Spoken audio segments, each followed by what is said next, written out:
right, so I just wanted to, oh, it's a ball stream, brief you on what are you looking at, what we are doing, what I'm doing with his resource guarding. So I'm essentially creating right now a muscle memory of him moving away from something.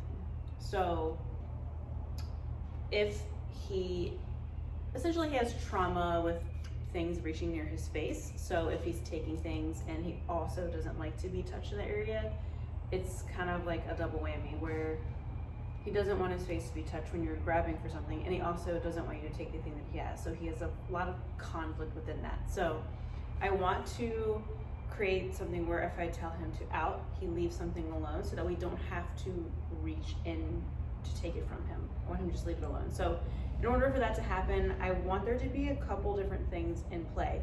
So the first one is when we tell him to out, I want him to move away from something, but I want him to get something of higher value in return. We are rewarding the moment that he disengages with whatever his possession is and not doing just a trade. I don't want to accidentally reward him keeping possession of something. So he's going, the point of that is he's going to be getting something out of relinquishing possession. The other way that I want to work on that is in a controlled manner. I want to teach him that giving something up restarts the possession. So I do that through play. So I'm going to demonstrate a little bit of how I play with him to where he finds it fun to play and be rough, and if I say out, he lets go, and then it starts the game back over. So he's not losing out on anything. So when we do that, we can teach him, hey, I need you to leave that alone, but it doesn't mean that you're necessarily going to lose it every single time. Sometimes he will, sometimes he'll get to win. It doesn't matter. There should be no pattern to that, but there has to be that possibility that he gets to restart the game in the controlled manner. So that's only something where we're inviting him to play with us. We're giving him something to play, to hold possession over, and then that way when he has something that we don't want him to have, or if we're just walking by and he has something, we're like, hey, what do you got there? He's not so possessive over it because he's worried about losing possession. So the first thing that I always do with dogs like this is I teach him out away from my body. So I just want to create that muscle memory. I say the word out, I throw a treat behind him so he turns and walks backwards to go get his food.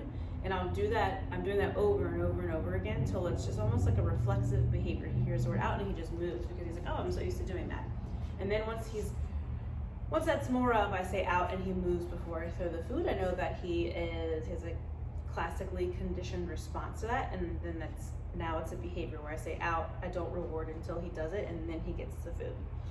Once that's happening, then I will switch over to alternative possession. So I know you can't see right here, but there's a bowl right in front of him, and I'll just put some really bland kibble in there, like 2 or 3 pieces.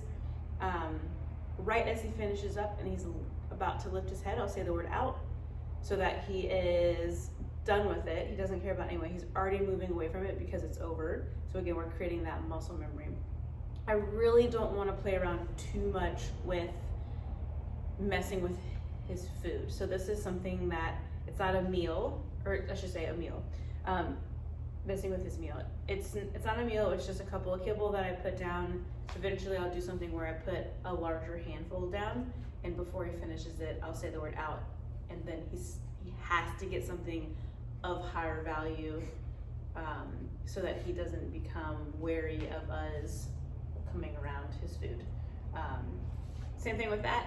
While he's eating, I will purposely walk up and then, yes, toss some higher value something, right now I have hot dogs, into his bowl. When I'm doing that exercise, I have him on a back tie so that way if he does become aggressive, he can't reach me. So I'm just gonna, yes, throw food into his bowl. So that way, the point of that is me approaching him while he has possession of something isn't a threat. It just means, hey, maybe something good is coming every time they approach. So that's one option that I like to play around with.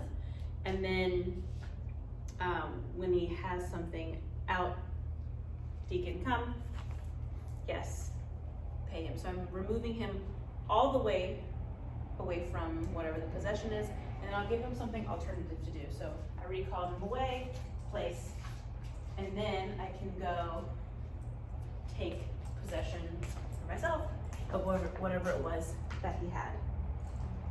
Good boy. There's nothing in the bowl, so he doesn't carry it. Good boy.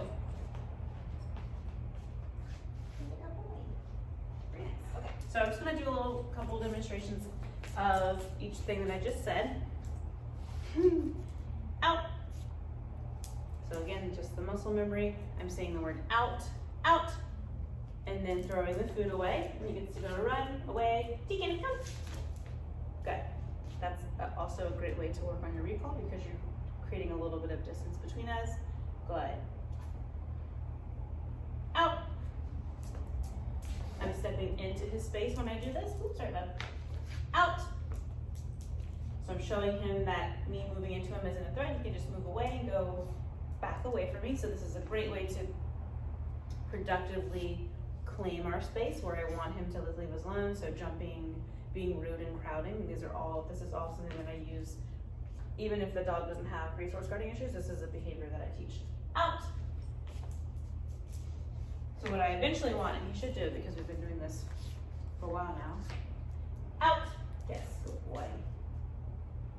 So even though I don't have food, Deacon, out. He just, good. Okay. He just gives me my space. He's recognizing that. So now I'll do just like 2 or 3 kibbles in here.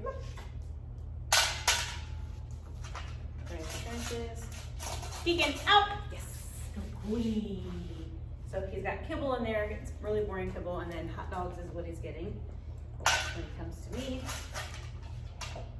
Deacon, out. Yes. Good boy. Good job. And then again, I'll put something in here, and then I'm gonna call him. I'm gonna do a lot because I want him to kind of linger around. Okay. We eat it. Deacon, out. A little bit of leash pressure. Out. Yes. Boy, come. Place. Good. Sit. Boy, place. So there's still kibble in here, but I don't want to, even if I outed him and he was like right over there, he still could potentially think that it's in his possession. So this is just creating enough space to where it's really relaying the message that this is mine and you can't have it. If I want him to come have it again, okay. There you go, you can finish it up. So again, I used to do a back tie with this where I step in, yes. Me approaching doesn't mean any kind of threat. Yes.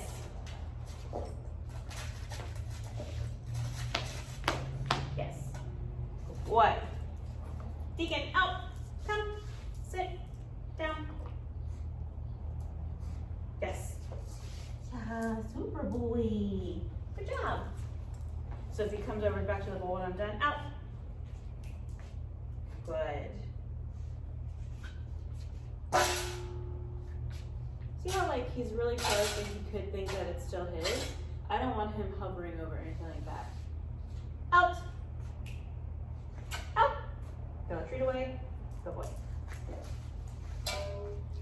Because he's already tagged me and shown aggression over things that I didn't think that he thought he had any possession over, like we were passing food on the ground, I'm very wary of him. So I know he has like he's got the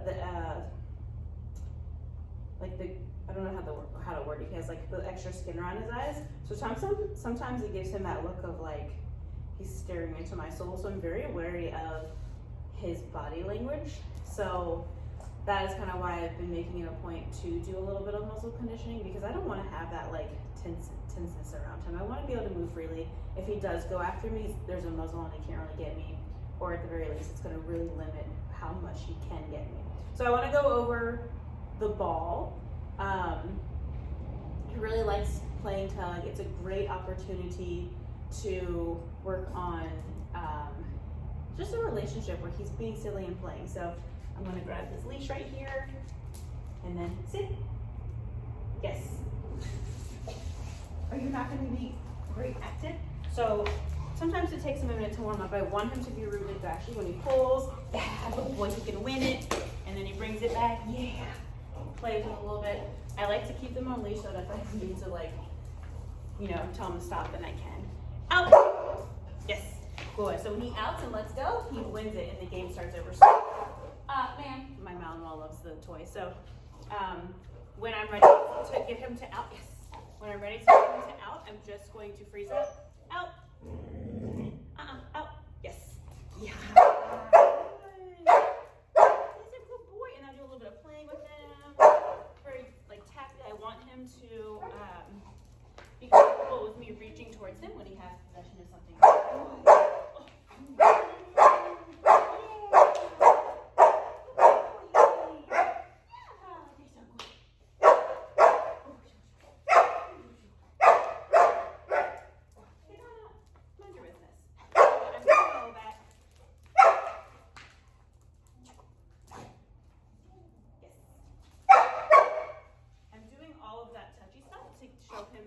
My intention isn't to really step away from him, getting him used to that, keeping the ball active. Good boy. Oh, he's so whining. And when he brings it enough, all done. When he brings it back to me, it reactivates the game. So he's not feeling like, oh, if I come back to her, she's going to take it away from me and I have to be possessive over it. Oh, great job. Good.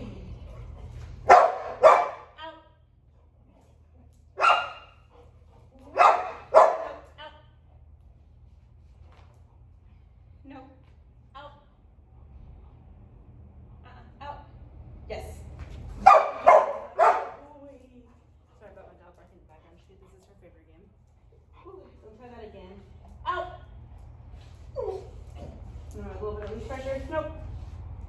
Nope. Out. Out. Yes.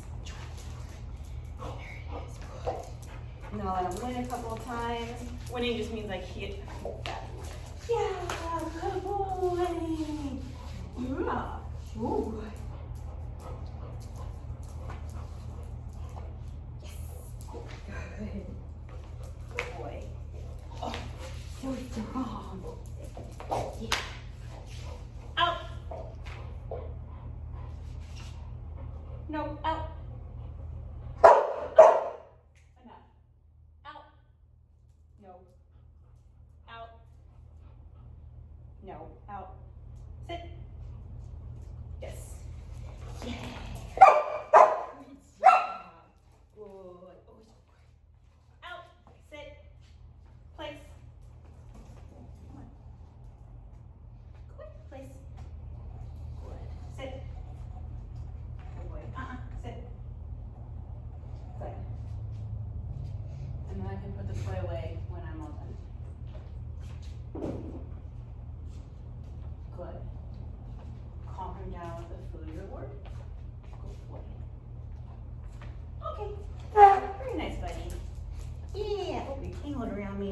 I am doing a little bit playing around with him, getting used to pressure around his neck with me not being so invasive. So he really doesn't like anything having around his neck with me at least.